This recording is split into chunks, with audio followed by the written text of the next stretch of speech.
রান্না করে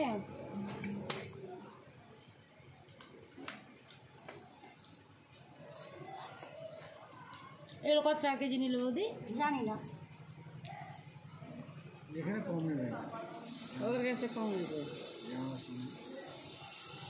আমি একটু কি দিয়েছি কত দেবো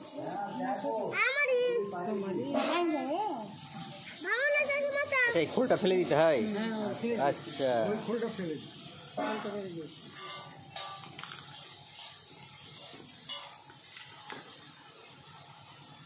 যে আমরা নিয়েছি এগুলো থেকে বড় এইগুলো বড় 200 টাকা টাকা একটু ছোট সাইজের হবে ভালো। আচ্ছা হ্যাঁ বেরো হয়ে গেল। আপনারা প্রতিদিন মাছ খান না? হ্যাঁ মাছের ধারে আছে, মাছের কাছে আছে, না খেলে কি করে হবে। হ্যাঁ চলো তাহলে চলো। আচ্ছা।